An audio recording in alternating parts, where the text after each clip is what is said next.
We often think of reality as a single, unyielding stage upon which our lives play out. But what if this stage is merely one room in an infinite mansion? What if, with the right key, we could step into the hallways and peer into other chambers? This quest to explore unseen dimensions is a cornerstone of metaphysical thought, from ancient mystics who practiced astral projection to modern physicists who theorize about parallel universes. In Robert J.R. Graham's Resonance Code trilogy, the protagonist Jacob Cross finds such a key: the Auditum headset. This device is not a meditative technique, but a radical piece of technology that allows him to pierce the veil. His initial journeys serve as a powerful allegory for awakening cosmic consciousness, showing us what it might be like to truly step beyond our familiar world. Think of it as a technological mediator for an innate human potential, the ability to project consciousness beyond the body. In the narrative, the Auditum project begins as a corporate endeavor in binaural frequency manipulation, aimed at enhancing cognitive focus. But as with all powerful tools, its true nature is defined by the intent and awareness of its user. For Jacob, his unauthorized modifications don't just improve the headset, they repurpose it.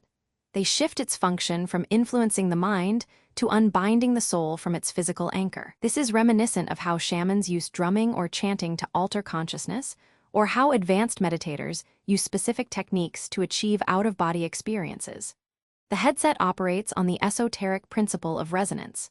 Just as a specific frequency can shatter glass, the Auditum frequencies are shown to resonate with the fundamental fabric of consciousness itself, loosening its stitches and allowing Jacob's awareness to slip through.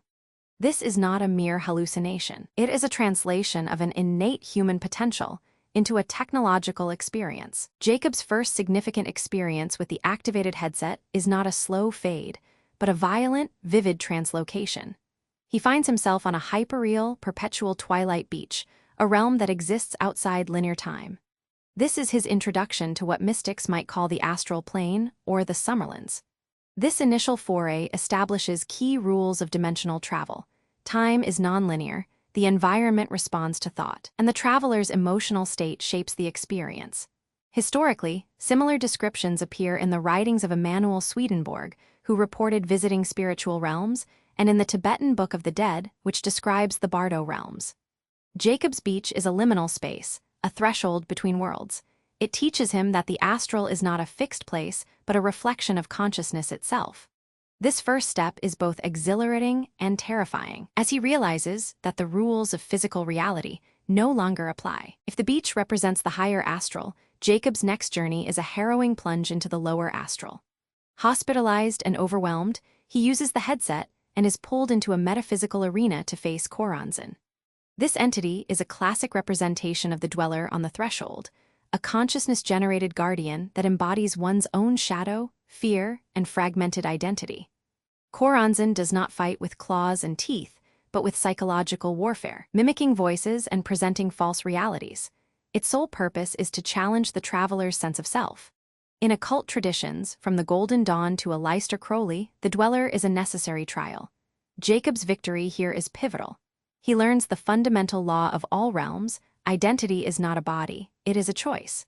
By asserting his sovereign consciousness, I am the one who chooses, he not only defeats the demon, but passes a crucial initiation. He proves that in these non-physical dimensions, the strength and clarity of one's will are the ultimate weapons and shields. Perhaps the most chilling consequence of Jacob's early experiments is the unintended bleed-through into his waking life. His consciousness begins to spontaneously transfer into the body of Edward Aden, the corrupt CEO whose own psychic wounds make him a perfect resonant vessel for darkness. This phenomenon illustrates a critical warning in esoteric exploration. Without proper spiritual grounding and protection, opening these doors works both ways. Jacob's journey is not a one-way observation. It creates a psychic bridge. His consciousness becomes a tuning fork, and when it vibrates at a certain frequency, it can entrain with other, similarly tuned but corrupted consciousnesses in the ecosystem of the astral. This is a dramatic depiction of how unresolved personal trauma, Aden's, can act as a beacon for predatory astral entities, and how an untrained traveler can become entangled in them. In real-world accounts of astral projection, practitioners emphasize the importance of grounding, protection, and intention setting to avoid such entanglements. In the 7th Journey series, the Auditum headset is far more than a plot device. It is the literal and metaphorical engine of the awakening. Jacob Cross's journey from a skeptical scientist to a disembodied champion mirrors the path of any spiritual seeker who moves from intellectual curiosity to direct, undeniable experience. This transformation is not just about gaining new abilities. It is about redefining the self. Jacob learns that consciousness is not confined to the brain, but is a field that can extend beyond the body. This aligns with modern theories in quantum consciousness and the work of researchers like Dr. Stuart Hameroff, who proposes that consciousness arises from quantum processes in microtubules.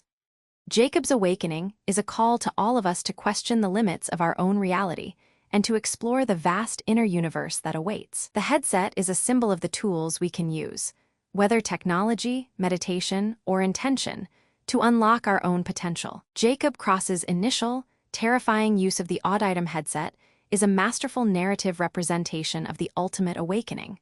The moment an individual discovers that the world they know is a single note in an infinite symphony, and that they themselves are both the audience and the composer. This realization is both empowering and humbling. It invites us to take responsibility for our own consciousness and to explore the depths of our own being. Whether you are a seasoned astral traveler or a curious newcomer, the story of Jacob Cross reminds us that the multiverse is not just out there, it is also within. The key to unlocking it is not a headset but our own intent and courage. So, ask yourself, what doors are you ready to open? What realms are you willing to explore? The journey begins with a single choice: to see beyond the veil. Subscribe for more explorations into consciousness and the multiverse.